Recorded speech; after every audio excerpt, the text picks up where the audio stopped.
Hey everyone, Seth05 here. Have a normal team deathmatch game for you on Skid Row, and I'm continuing the How to Improve Your Call of Duty game series. You know, the tips I give, they're not like insane high-level MLG Pro tips or anything like that. They are just, you know, tips that I feel are pretty basic. It's really a focus on how not to die unnecessarily. You know, in my last video, I said, you know, if they have air support up, stay in buildings, unless you have cold-blooded and/or a way to take out the air support. That may seem like it's, you know, extremely basic and it's common sense, but, you know, you'd be surprised at how many people don't quite grasp that idea. And, you know, and I also talked about, you know, if people are camping doorways or things like that, you know, don't rush them because they have an advantage on you. All they have to do is look through a doorway, and you have like an entire building to try and see exactly where they are, and you will pretty much lose every single time. And in this this match,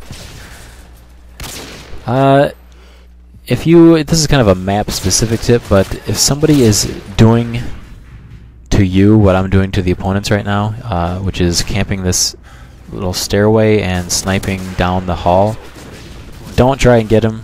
Just don't. Find a different route, or just leave them alone altogether. The reason for that is because the person that's, you know, on the stairs, you can only see like the tip of their head, and by, you know, their head I mean the one on their shoulders. You can only see like the very tip of their head, but the person on the stairs, looking through the hallway, they can see your entire body. So you will pretty much lose every single time. The only time that you'll win is if you have a noob tube, I guess. But they can probably still kill you. And you really shouldn't be aiming for one-for-ones. I mean, it can be helpful, I guess, but yeah. But anyway, as you can see, as I almost get a collateral there, that would have been great. People love to get their revenge kills. You know, I'd be willing to bet that some people, well, actually I already know that a lot of people actually go for their revenge kills, like, until they actually get the kill. Like, they will keep going to the same spot, like, with this, you know, like, using the same route over and over and over until they get their kill. And, you know, don't do that. Especially if, you know, they're on a spot like I was, where you know, you can only see the very tip of their head.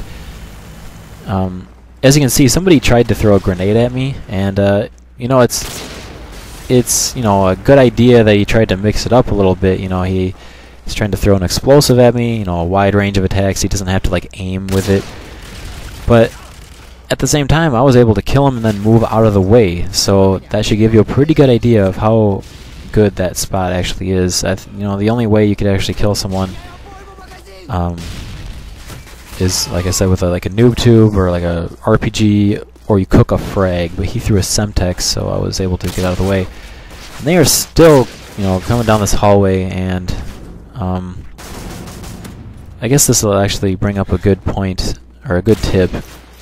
I am currently out of ammo in both my primary and secondary weapons. However, I still run to cover, and I throw one stun, and I hit him, obviously.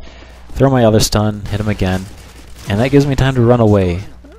Just because you are out of ammo does not mean you are out of the fight, and you shouldn't just give up or do something reckless.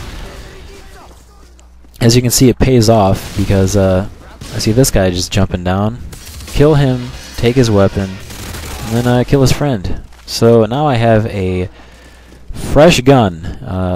You know, has tons of ammo and a noob tube. And obviously I'm going to switch to that noob tube and fire it down the hallway and not get a kill. But anyway, I die right here, I think. Yeah. Don't do what I did. See, that's an unnecessary death. Stuff that I'm talking about that you shouldn't do. I had all day, to be honest. There was no reason for me to try and go after him. It's not like he ran away, like out of the building or anything. He just took cover, and there's no reason I needed to chase him. Generally, if you try to chase somebody that went around a corner, you're gonna get shotgunned like I did. So, you know, since you know where he is, you don't need to like rush him. You can just take your time, see what he does, see how he reacts. You know, if he wants to be aggressive, then take advantage of that. So yeah, for some reason my secondary is a pistol, and I don't really know why I chose a pistol as a secondary weapon, but if you do have a pistol as a secondary weapon and you find a better gun on the ground, and by better gun on the ground I mean pretty much any other weapon, because pistols are terrible, you should definitely pick that up. And I picked up a Silent Scar here. The game's almost over, as I'm almost die because of the painkiller, but my final score is 21-1. Hope you guys enjoyed the match and picked up some good tips on how not to die unnecessarily, and I'll see you later.